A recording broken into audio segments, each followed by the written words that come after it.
دوستوں، آج کی یہ کہانی ہے ایک بوڑھے شخص کی جو 50 سال تک اللہ تعالیٰ کی عبادت کرتا رہا، صبر کرتا رہا، لیکن آخری عمر میں اس کے ساتھ کچھ ایسا واقعہ پیش آتا ہے جو کہ اسے پوری طرح ہلا کے رکھ دیتا ہے۔ یہ واقعہ بہت ہی زیادہ دلچسپ ہے، آپ کو ضرور پسند آئے گی، اس لیے آخر تک ضرور دیکھیے گا۔ اور اگر اب تک ہمارا چینل اسلامک کہانی سبسکرائب نہیں کیا تو ضرور سبسکرائب کرتے ہوئے ساتھ میں لگے گھنٹی کے بٹن کو بھی دبا دیجیے گا۔ سورج نکلا تو بوڑھا بزرگ گھر سے باہر آیا، مکے کی گلیوں میں گھومنے پھرنے لگا، شاید کہیں مزدوری مل جائے۔ تمام لوگ گرمی کی وجہ سے گھر کو لوٹ چکے تھے۔ مزدوری تلاش کرتے کرتے گرمی شدید تر ہوتی چلی گئی، اس کی ٹانگیں جواب دے رہی تھیں اور آنکھیں پتھرا گئیں۔ کل رات اور دن سے بھوکا تھا، آج رات بھی وہ بنا کھائے ہی سو گیا تھا، اور آج دن میں وہ روزے سے تھا۔ پیٹ میں بھوک کی آگ لگی ہوئی تھی۔ اس کی خواہش یہی تھی کہ بس ایمان کی حالت میں موت آ جائے تاکہ وہ اس قید حیات سے رہائی پا جائے۔ انہی سوچوں میں گمسم مٹی کریت رہا تھا، اچانک اس کا ہاتھ ایک نرم اور ملائم چیز سے جا لگتا ہے۔ اسے کچھ یوں محسوس ہوتا ہے جیسے کہ سانپ کی دم ہو۔ وہ اپنا ہاتھ کھینچ لیتا ہے، پھر دل میں خواہش پیدا ہوتی ہے کہ کاش یہ سانپ مجھے ڈس لے اور میں جلد از جلد اس دنیا سے چلا جاؤں۔ لیکن ساتھ ہی خیال آتا ہے کہ مومن کے لیے کہاں جائز ہے کہ موت کی تمنا کرے۔ خودکشی کرنا اسلام میں ناجائز ہے، اسلام میں سخت حرام ہے۔ چنانچہ اس نے اللہ سے معافی مانگی اور دوبارہ اس چیز کو غور سے دیکھنے لگا۔ اسے بڑا تعجب ہوا کہ یہ بے حس و حرکت پڑی ہے۔ اس نے اسے پاؤں سے ٹھوکر بھی مارا، لیکن وہ چیز جوں کی توں پڑی رہی۔ اس نے ہاتھ سے مٹی ہٹا کر اسے پکڑا تو ہمیانی نکلی جو سونے کے دینار سے بھری ہوئی تھی۔ اسے دیکھ کر بھوک اور پیاس ختم ہو گئی، اعصاب میں نئی قوت پیدا ہو گئی، بلکہ مانو جسے جوانی ہی لوٹ آئی ہو۔ سوچنے لگا، میں کتنا خوش نصیب ہوں، یہ مال اپنے گھر والوں کے ہاتھوں میں تھماؤں گا تو کس قدر خوش ہوں گے۔ وہ اس وقت حسین اور روشن مستقبل کی امید میں خوشی سے پاگل ہو رہا تھا۔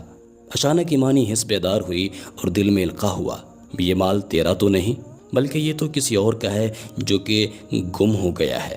سال بھر اعلان کرنے کے بعد اس صورت میں تیرے لیے حلال ہوگا جب اصل مالک نہ ملے۔ جب سال کی مدت اور اپنے رات کے کھانے کا تصور کیا تو پھر طاقت جواب دی گئی، کیا خبر سال بھر زندہ بھی رہوں گا یا نہیں۔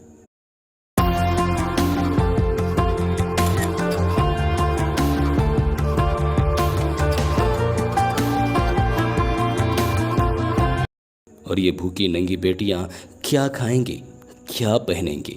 خواہش پیدا ہوئی کہ تھیلی کو واپس اسی جگہ رکھائے اور آزمائش میں نہ پڑے، لیکن بذات خود دانا اور عقل مند انسان تھا۔ جانتا تھا کہ اگر گمشدہ مال کو دیکھ کر چھوڑ دے تو کوئی ذمہ داری نہیں ہوتی، لیکن اگر اسے پکڑ کر دوبارہ رکھ دیا جائے تو ذمہ داری رکھنے والے کی ہوگی۔ اسی قسم کے تفکرات دماغ میں ٹکرانے لگے۔ اسے محسوس ہوا کہ کن پٹی کی ہڈیاں چور ہو رہی ہیں۔ ایک طرف یہ خیال اٹھتا کہ دبا رکھو، کیا جاتا ہے، اللہ کا دیا ہوا رزق ہے، اس کے ذریعے بھوکی ننگی بیوی اور بیٹیوں کا پیٹ بھر جائے گا، ان کا تن ڈھانکوں گا۔ ارے کوئی بات نہیں ہے، طاقت ہوئی تو پھر سے دینار چکا دیں گے، اس کا کم بھی واپس کیا تو کیا فرق پڑے گا اس کو، اتنے سارے دینار ہیں اس میں۔ لیکن پھر دوسری طرف یہ خیال بھی پیدا ہوا کہ صبر کر، اے بھلے آدمی، امانت میں خیانت کا ارتکاب نہ کر۔ قبر کے کنارے بیٹھ کر مالک کی نافرمانی کا سوچتا ہے۔ چنانچہ پھر وہ اصل مالک کے ملنے تک ہمیانی گھر رکھنے چلا گیا۔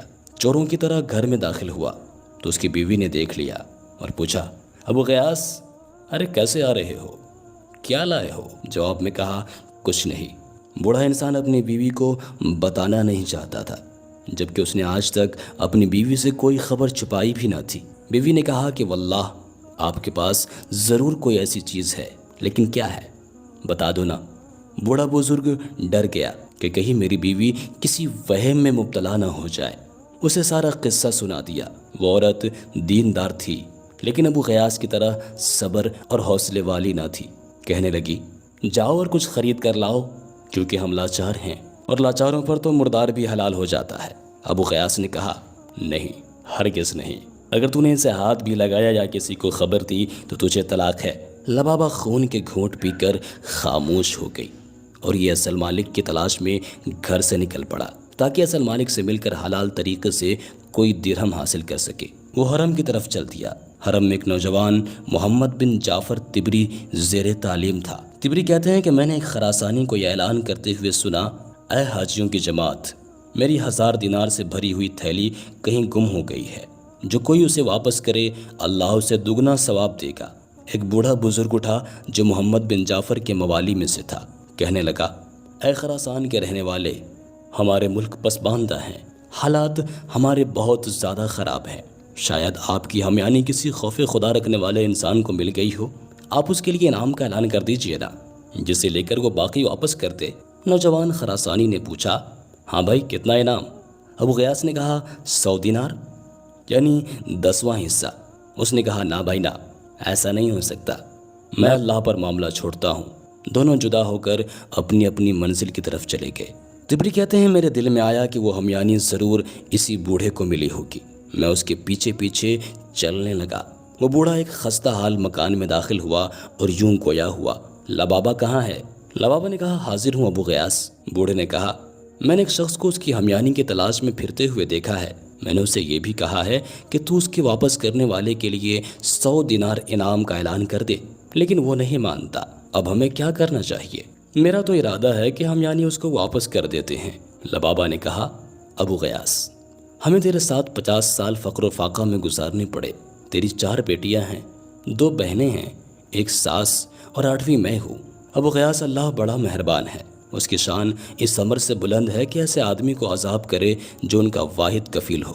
تو نے نہ تو چوری کی ہے، نہ کہیں ڈاکہ ڈالا ہے، یہ مال تو اللہ تعالیٰ نے تیرے سامنے رکھا ہے، تو اسے کیوں ٹھکرا رہا ہے؟ کیا اللہ تجھ سے ان عورتوں کے متعلق سوال نہ کرے گا؟ تبری کہتے ہیں کہ میں نے بوڑھے کے چہرے کو بغور دیکھا، معلوم ہوا کہ اس کا دل ان بھوکی ننگی بیٹیوں اور مسکین ام لبابہ پر آنسو بہا رہا ہے، کیونکہ فاقوں کی بدولت ان کا چمڑا ہڈیوں پر خشک ہو رہا تھا۔ وہ دیمک خوردہ لکڑی کی طرح کھوکھلے بدن میں سانسیں لے رہی تھی۔ اس کے دل میں آیا کہ کچھ دینار خرچ کر لوں، لیکن فوراً یاد آیا کہ 50 سال صبر سے گزار دیے، اور آج جب کہ ٹانگیں قبر میں لٹکی ہوئی ہیں تو 50 سال کے صبر کو ایک دن کی لذت پر کیوں قربان کروں؟ اور پھر اللہ تعالیٰ میرے اہل و عیال پر رحم کرے گا۔ دل کو حوصلہ دے کر بولا، میں ایسا نہیں کروں گا، 86 سال بعد اپنی لاش کو قبر میں نہیں جلاؤں گا۔ تبری کہتے ہیں کہ اس کے بعد میاں بیوی خاموش ہو گئے اور میں واپس چلا گیا۔ مغرب کی اذان ہوئی تو بوڑھا بزرگ دن بھر کے کمائے چند ٹکڑوں پہ اہل و عیال سمیت افطار کرنے بیٹھ گیا۔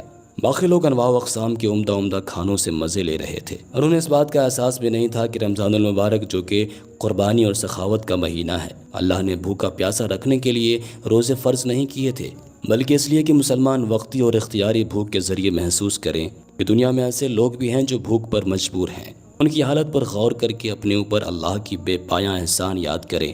جو لوگ عمدہ عمدہ کھانوں سے پیٹ بھر کر مست ہو جاتے ہیں، ان کے ہمسائے بھوک سے سیدھے کھڑے بھی نہ ہو سکے، تو ایسے لوگوں کا ایمان کیسا، ایسے لوگوں کا روزہ کیسا؟ بوڑھا بزرگ یہی سوچتا رہا اور مسلمانوں کی حالت پر کڑھتا رہا۔